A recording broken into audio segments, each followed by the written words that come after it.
প্রাণের প্রিয় তুমি আমার প্রাণের প্রিয়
মধু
পরিণত হয় না।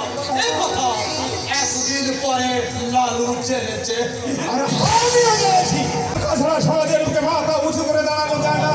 যার টাকা আছে তার মান সম্মান প্রভাব প্রতিপত্তি হবে আছে। যার টাকা নেই তার কিছু নেই, সে খণ্ড ছেঁড়া কাগজ। মানুষের ভিত হচ্ছে টাকা, আর সেই টাকার জন্য মানুষ এমন করে কান্দাই করতে পারে না। তাই মন থেকে স্নেহ মায়া মমতা মুছে দিয়ে অমানুষে পরিণত হয়। এমনকি সম্পত্তির লোভে ভাই হয়ে দাদার মুখে ছুরি বোঝাতেও দ্বিধাবোধ করে না। তাই তো আমি জীবন দিয়ে এই ধুন্দ্রা সমাজের আসল রূপটা আমি চিনেছি। এখানে সততার কোনো মূল্য নেই। হাত ভাই ভাবতে গেলে ঠুকিয়ে ফুকিয়ে মরতে হয়। তাই তো বাধ্য হয়ে নেমেছে এই নরকের আনন্দ।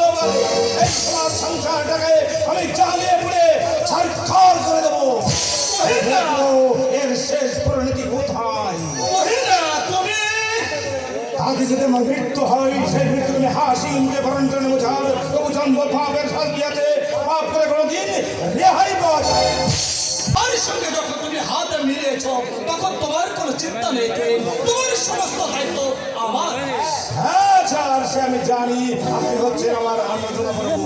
যেদিন এই ছুরিটা আমার হাতে তুলে দিয়েছিলেন, সেদিন হাত ধরতে চেপেছিল, আমার পরপর দুটো ভাড়ার করার পর আজ আমি একটা পাক্কা খুনি। সেদিন যদি ওই শিয়ালদা স্টেশনে তোমার সঙ্গে আমার দেখা না হতো তাহলে কি অবস্থা হতো তোমার? কোথায় থাকতে তুমি? সে কথা আমি কোনোদিন ভুলবো না স্যার। আপনি হচ্ছেন অন্নদাতা। আপনি অনুগ্রহ করে আমাকে চাকরিটা দিয়েছিলেন, আর সেই অনুগ্রহের ঋণ আমি একদিন শোধ করবো, যদি আমার অনুমান সত্যি হয়। অনুমান?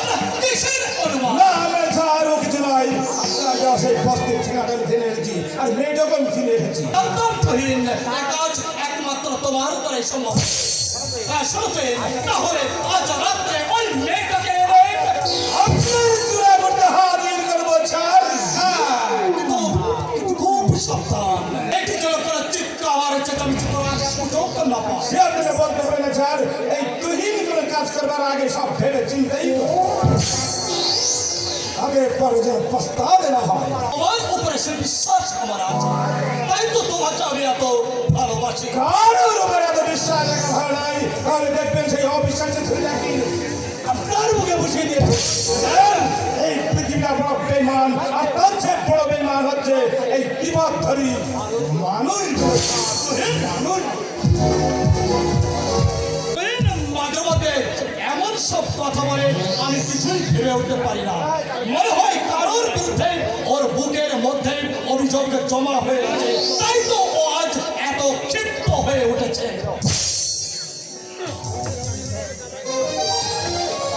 সত্যি কল্যাণ, তুই এক গ্রামের উজ্জ্বল রত্ন। আজ হঠাৎ তুই কথা বলছিস? তোর কর্ম দেখে, কর্মই তো মানুষকে মহান করে তোলে। না, আমি তেমন কোনো কাজ করিনি। শুধু ডাক্তার হিসাবে যেটুকু করার কর্তব্য আমি সেইটুকু করেছি মাত্র। ঠিক তাই, এই গ্রামের মানুষের অনেক কল্যাণ তুই করেছিস। জানিস, তুই ডাক্তারি পাস করে আজকে ডাক্তারদের মতো ওই শহরে না গিয়ে এই গ্রামে পড়ে আছিস।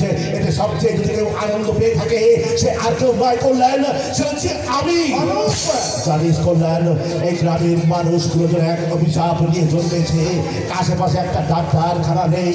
জানিস, কঠিন অসুখ হলে তোকে পাস করে শুধু যেতে হয়। এই গ্রামের মানুষগুলো আজ তোকে কাছে পেয়ে তোরা আসার আলো দেখেছি কল্যাণ। আসার আলো আমি অকালে নিভে যেতে দেবো না রে। হ্যাঁ, আমার এই ক্ষুদ্র জীবন আমি ওদের সবাই নিয়োজিত করতে চাই। হ্যাঁ, আমার ডাক্তার হওয়ার সংকল্পের কথা তুই তো জানিস। আমার সেই সংকল্প, আমার লক্ষ্য আমাকে পৌঁছে কল্যাণ, আমি যখন হায়ার সেকেন্ডারি স্কুল পরীক্ষার পড়া ফাইনাল পরীক্ষার জন্য পড়া তৈরি করছি, তখন হঠাৎ একটা কান্নার আওয়াজ শুনতে পেলাম। সেই কান্নার আওয়াজ শুনে আমি চলে গেলাম। যে দেখি আমাদের বাড়ির পাশে অনাথ কাকা বিনা চিকিৎসায় মারা গেছে। জানিস রোগটা এমন তেমন কিছু নয়, সামান্য একটু জ্বর হয়েছিল। তাই ভেবেছিল এখন রাত সকাল হলে ভোর হলে তাকে হাসপাতালে নিয়ে যাবে, কিন্তু সকাল আর তার জন্য হলো না। এক বুক আশা নিয়ে অনাথ টাকা অকালে এই পৃথিবী থেকে চলে গেছে। কল্যাণ, সেই দিন থেকে আমি সংকল্প করেছিলাম আমি ডাক্তার একটা অনাথ কাকা মারা গেছে, আর যাতে কেউ বিনা চিকিৎসা এখানে মারা না যায়। তুই যখন ডাক্তারি পড়তিস তখন আমি ভাবতাম অন্য ডাক্তারদের মতো হয়তো ডাক্তারি পাস করে তুই শহরে চলে যাবি। কল্যাণ, গ্রামে ডাক্তার না থাকার অভাবে আমাকে পরোক্ষভাবে ডাক্তার করতে সহযোগিতা করেছে। ছেলেবেলার কথা তোর মনে আছে কল্যাণ? জানিস, আমরা দুজন যখন একই সঙ্গে খেলা করতাম তখন তুই ডাক্তার হতিস আর আমি হতাম তোর রোগী। তুই দড়ি দিয়ে আমাকে পরীক্ষা করতিস, আমার বুক, আমার দাঁত, আমার চোখ। ছেলেবেলার সেই কথাগুলো আমার মনে পড়লে আমার আজ হাসি পায়। তাই নাকি? তাহলে যাক, বাদ দে ওসব কথা। এক কাজ কর, খরণী তো বাপের বাড়িতে পড়ে আছে, এবার এক কাজ কর না, শ্রীরাধার মান ভাগিয়ে এবার বাড়িতে নিয়ে আয়। কেন এই তো আমি বেশ আছি। বলছি। না বন্ধু না, বাইরের আলো দিয়ে এই ভেতরের ক্ষতটাকে কোনোদিন ঢেকে রাখা যায় না রে কল্যাণ। অনুপ, জানিস কল্যাণ, একটা পুরুষ সারাদিন কাজ করবার পর সে যখন বাড়িতে ফেরে তখন একটা নারী তার সেবা পরিচর্যা দিয়ে সেই পুরুষকে দুর্গম সাহস যোগায়।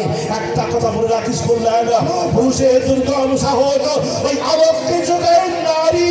অনুপ, না বন্ধু না, কোনো কিন্তু নয়। একটা কথা বলে রাখিস বন্ধু, কোনো কালে একা হয়নি জয়ী পুরুষের তরবারি শক্তি জুগিয়েছে, প্রেরণা জুগিয়েছে ওই বিজয়া লক্ষ্মী নারী।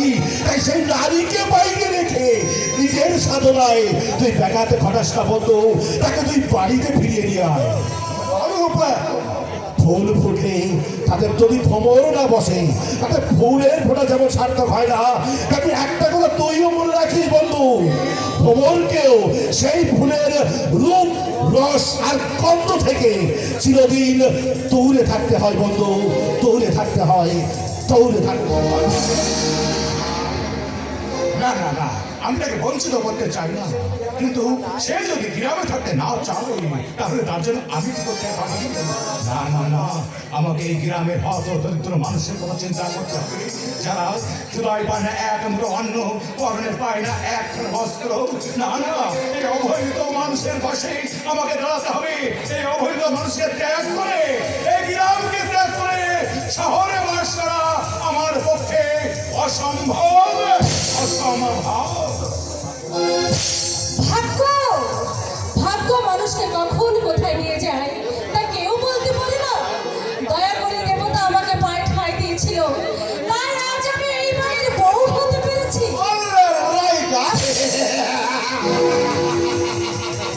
এ কি মা- এবারই বউ হয়ে তুমি মোটেও সুখী হতে পারোনি। আপনি আমার কথাটা তুমি কিন্তু এড়িয়ে যাচ্ছ।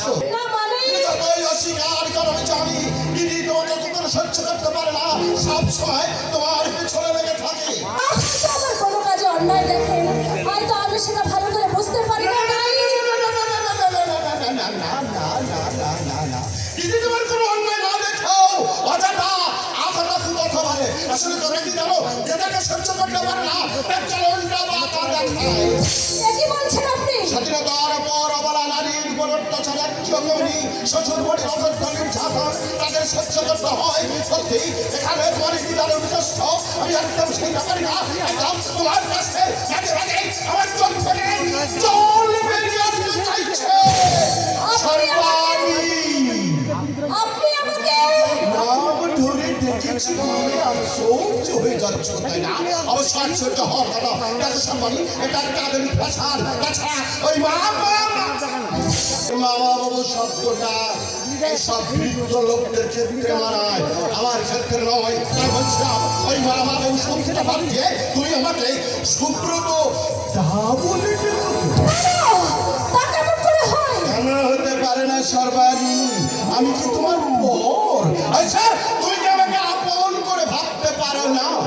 আমি আপনার কথা ঠিক বুঝতে পারছি না। আমার কথাগুলো তুমি মন দিয়ে শোনো, তবেই তো বুঝতে পারবে। কেন তুমি এখানে মুখ যতক্ষণ চাকর সহ্য করবে, আচ্ছা তুমি আমার প্রস্তাবে রাজি হয়ে যাও। আপনার প্রস্তাব মানে? আমার প্রস্তাবে রাজি হলে আমি তোমাকে অনেক সুখে রাখবো। তার মানে? সোজা চলো না, চলো না, রাজি অন্য কোথাও চলে যাই। তোমাকে নিয়ে আমি আমার সুখের নীড় বাঁধব, তোমার জন্য আমি যথা সর্বস্ব ত্যাগ করবো।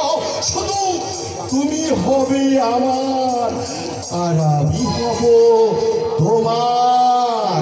আপনার পাগলের প্রলাপ! যখন কেউ আমার পাগল বলে তার প্রতিবাদ করি আমি। যখন তুমি আমায় পাগল বলো ধর্ম হয় গো সে পাগলামি। পাগল আমি পাগল রে তোমার প্রেমে। যখন কেউ আমার পাগল বলে তার প্রতিবাদ করি আমি। তুমি পাগল পাগল বলো ঘর না হয় করছে পাগলামি পাগল আমি পাগল রে তোমার প্রেমের জন্য রে ধন্য আমি ধন্য রে তোমার প্রেমের জন্য বলো বলো সর্বাণী তুমি আমার সঙ্গে যাবে হাত ছেড়ে দিন, হাত ছেড়ে দিন। আপনি আপনি এত তোমার মতো সুন্দরীকে যৌবনের ছেড়ে দেখে আমি নিজ হয়ে যাই আমার বিবেক ছি ছি ছি ছি সব কিছু আমি হারিয়ে ফেলি ছি ছি ছি ছি। আপনার সঙ্গে কথা বলতেও আমার ঘেন্না হচ্ছে। না লজ্জা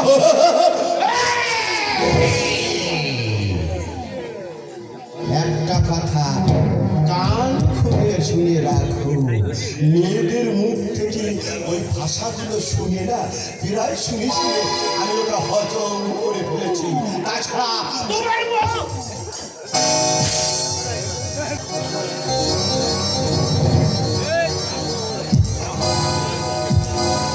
তাছাড়া তোমার মতো সুন্দরকে কাছে পেতে হলে ও দুটো জিনিস শরীর থেকে বাদ দিতে হয় তাই আমি কলকাতা থেকে অপারেশন করে ও দুটো আমার শরীর থেকে মাইনাস করে দিয়েছি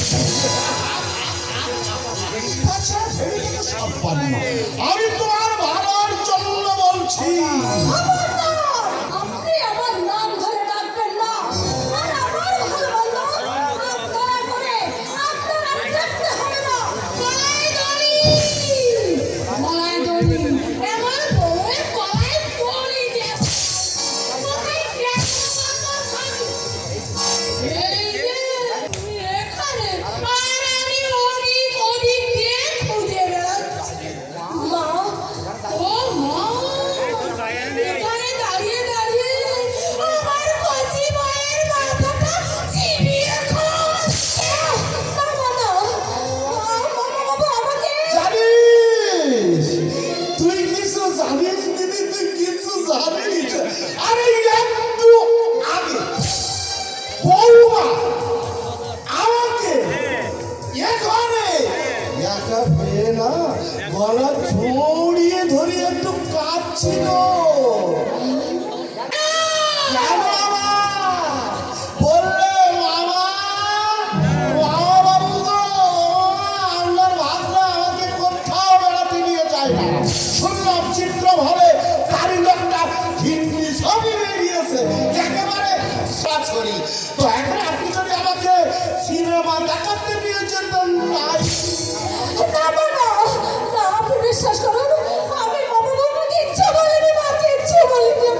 আপনি বিশ্বাস করবো আমি? জানা নেই শোনা নেই কোথায় একটা হাত ধরে নিয়ে এসে আমার ছোমার সংসারটাকে একেবারে জ্বালিয়ে পুড়ে ছারখার করে দিল। স্বামী শ্বশুর দেওরকে তো কানবাড়ি করে আমার কাছ থেকে পর করে দিয়েছো। আমার একমাত্র ভাইটাকে পর না করলেই না।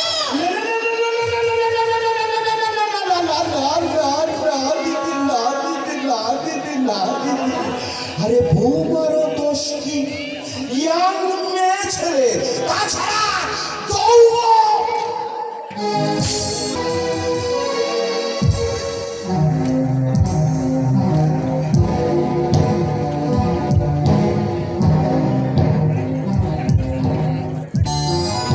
কি হয়েছে ভাই? ছাড়া যৌবন যেন আষাঢ়ে প্লাবনের মতো কুকুর ছাপিয়ে পড়ছে যৌবনের তো একটা টাইপের চাইনা থাকতে পারে আর অনুভব ছাড়া পূরণ করতে অক্ষম তাই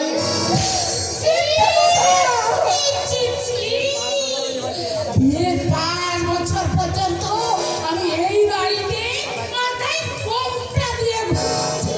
আর তুমি 5 মাস হতে না হতে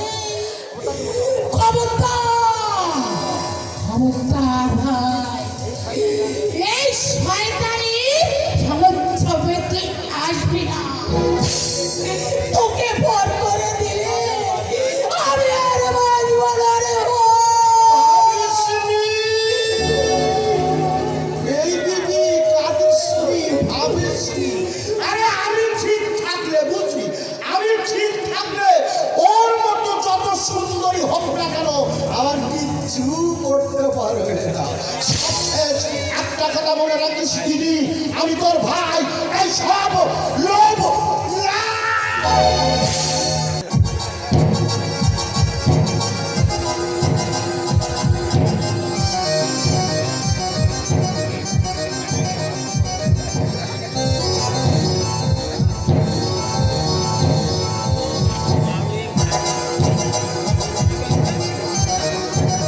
সর্বশেষ একটা কথা বলে রাখিস দিদি, আরে আমি তো ভাই, তাই সব লোভ লালসা মানে হাসে বর্জন করতে পারে।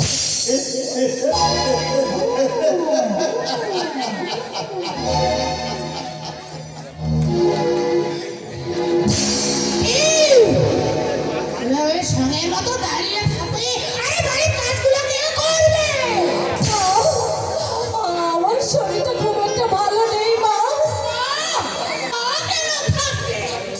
দুবেলা তো কারি কারি দিয়েছ, আর কাজে বেলায় যত অসুখ। যার স্বামীর উপায় নেই, তার এত রোগ বলে আসে কোত্থেকে? এদিকে তো সাদা লোক খুব আছে। আমার ভাইকে নিয়ে সিরিয়াল দেখতে যায়। ছি, ছি, ছি, ছি, লজ্জায় মাথা খেয়েছে গো। এর থেকে যাও না, এই রূপের পয়সা নিয়ে বাজারে গিয়ে মাছ আনে। তাহলে বেশ পয়সাও উপায় হবে, আর নিজের স্বাদ আহ্লাদও পূরণ হবে। আপনি বিশ্বাস করুন মা, আমি বাবা বাবাকে সিনেমায় নিয়ে যাওয়ার কথা বলিনি মা, বলিনি। তুমি না বললে আমার ভাই কি এমনি এমনি মিথ্যা কথা বলছে? না আমার ভাই কোনোদিন মিথ্যা কথা বলতে পারে? পারে গিনিমা পারে। ওই শালা বাবু এমন অনেক মিথ্যা কথা বলতে পারে যা আপনি টের পান না। এই, তোকে এখানে কে আসতে বলেছে? বলেনি কেউ, আমি নিজেই এসেছি। কি জন্য এসেছিস? চাই তো। চাই না কিছুই, শুধু বলতে চাইছি ওই শালা বাবুর কথা শুনে বৌদি বলির উপর আপনি অযথা অযথা রাগ করবেন না গিন্নিমা।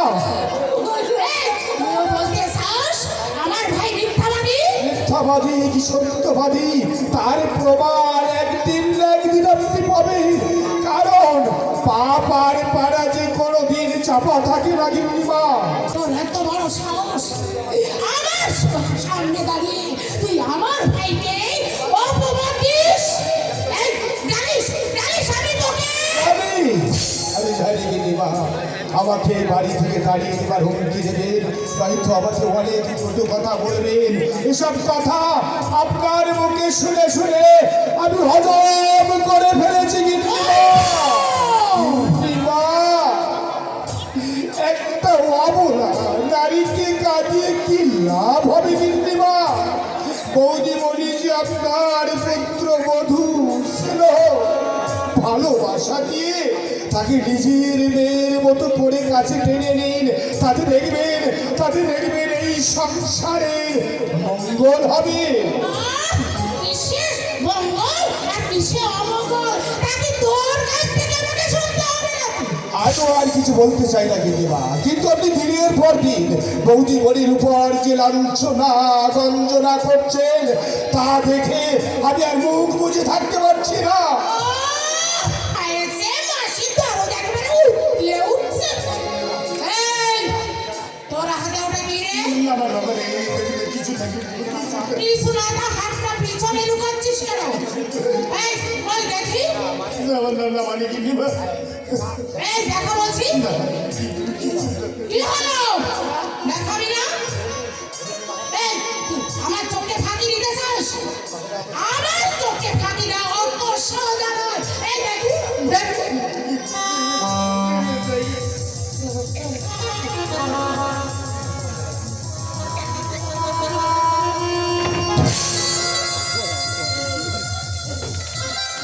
দেখি, এটা কার ওষুধ? আমার মা। মানে বৌদি মনের শরীরটা না ভীষণ খারাপ, তাই দাদা বাবু আমাকে ওষুধ আনতে পাঠিয়েছে। আর অমনি তুই ওষুধ নিয়ে চলে এলি। এই, আমার কাছে একবার জিজ্ঞেস করার প্রয়োজন বোধ করলি না? না মানে অন্য রোগের জন্য যদি ওষুধ খেতে হয়, তাহলে বুড়ি তোমাকে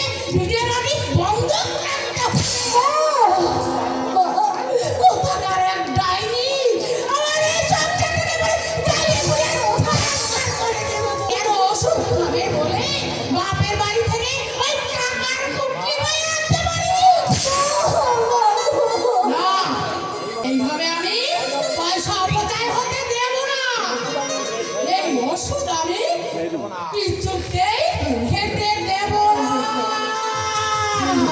দেব না, দেব না।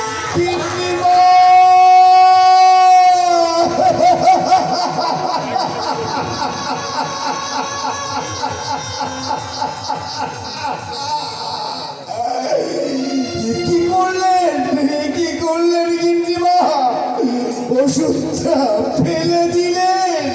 গিন্নিমা, গিন্নিমা, আপনিও তো সন্তানের মা, আপনার বুকেও তো ছিল মায়া মমতা সবই আছে, তাহলে কেন আপনি অকারণে একটা মেয়েকে কাঁদাচ্ছেন?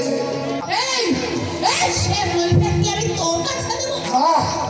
না গিন্নিমা না, আমি কোনো কৈফিয়ত চাই না। আমি যে এই সংসারের সামান্য চাকর,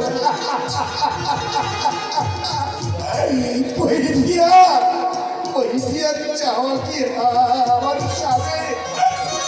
সাজে না গিন্নিমা, সাজে না। তবু আমি আপনার কাছে দুটি হাত জোড় করে বিনতি করছি গিন্নিমা, আপনার ওই স্নেহের ভান্ডার থেকে আমার বৌদি বলিকে একটুখানি স্নেহ দিন,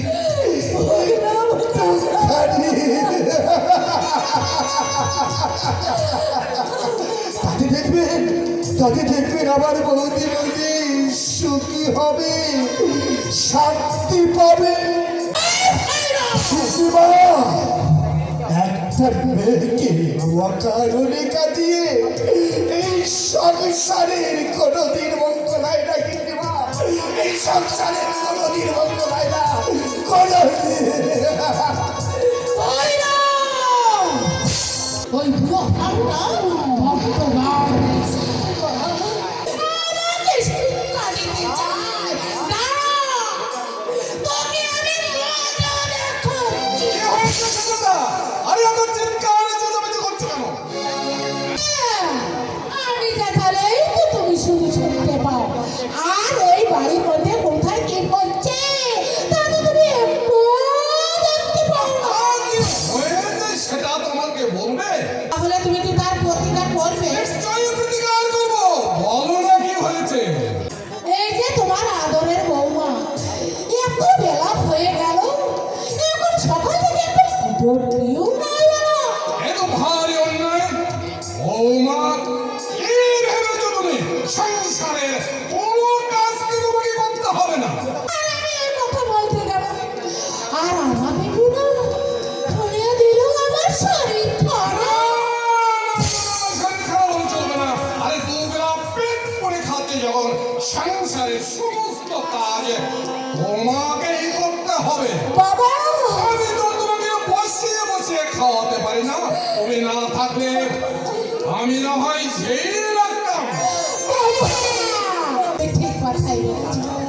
জানো, আমার ওষুধ ধরেছে বলে বৌরা কিনে ওষুধ আনিয়েছে। তাই নাকি? হ্যাঁ, আমি কিন্তু সে ওষুধ খেতে দিই না। ওই দেখো, আমি সব ফেলে দিয়েছি। হ্যাঁ, গরিবের মেয়ের আমার ওষুধ দিছে। বলো, আমি ঠিক করিনি?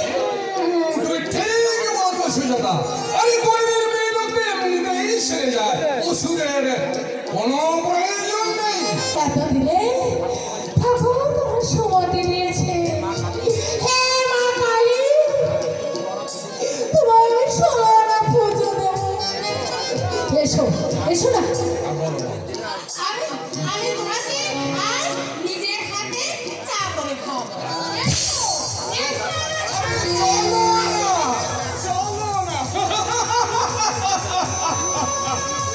কি বিচিত্র এই সংসার, আর তত বেগে পিছিয়ে